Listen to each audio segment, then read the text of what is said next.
যে বাংলাদেশে যে নতুন রাজনৈতিক জনগোষ্ঠীর আবির্ভাব ঘটেছে তাদের অভিপ্রায়কে ধারণ করতে একটি নতুন সংবিধানই আমাদের জন্য সমাধান। এবং সেই নতুন সংবিধানে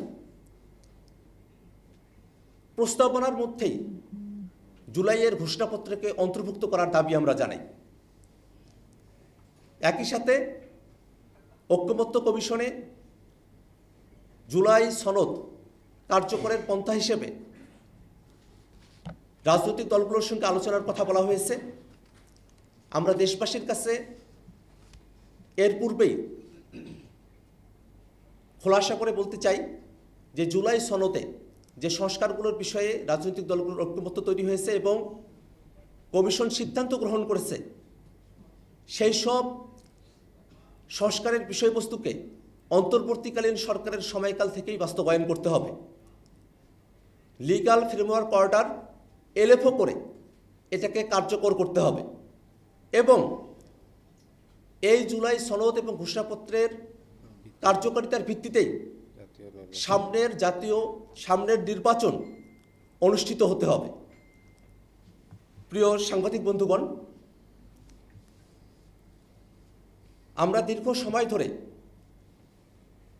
বাংলাদেশের মানুষেরা গুম, খুন, আয়নাঘরের নির্যাতন, অত্যাচার, বিচার বহির্ভূত হত্যাকাণ্ড, দুর্নীতি, অপশাসন, ফেসিবাদের জাতাকলে আমরা পিষ্ট হয়েছি। সেই নতুন বাংলাদেশকে আমরা নতুন করে গড়তে হলে বাংলাদেশের সকল রাজনৈতিক শক্তিকে,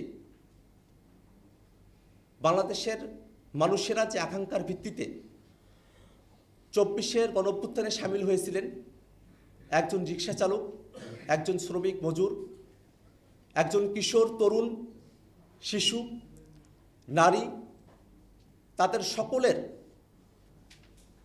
মনের যে চাওয়া, সেই বাংলাদেশ প্রতিষ্ঠা করতে হলে আমাদেরকে আমাদের সংগ্রাম জারি রাখতে হবে। একই সাথে গতকাল মাননীয় প্রধান উপদেষ্টা জাতির উদ্দেশ্যে ভাষণ দিয়েছেন।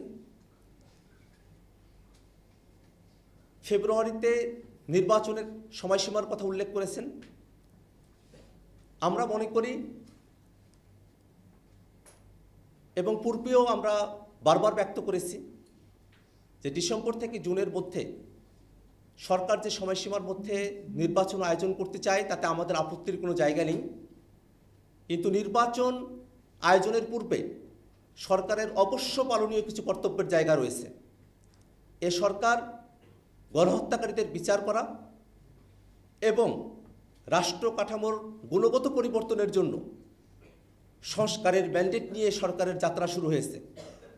অতএব নির্বাচনের পূর্বেই বিচারকে দৃশ্যমান করা এবং সংস্কারকে বাস্তবায়ন করা এ সরকারের অবশ্য কর্তব্য।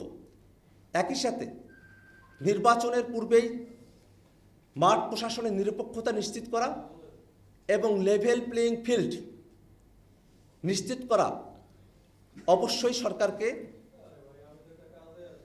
আমাদের কাছে প্রতিশ্রুতি ব্যক্ত করতে হবে এবং নির্বাচনের পূর্বেই সংস্কার, বিচারকে দৃশ্যমান করা, মাঠ প্রশাসনের নিরপেক্ষতা নিশ্চিত করা, লেভেল প্লেয়িং ফিল্ড নিশ্চিত করার নিশ্চয়তা আমাদেরকে দিতে হবে।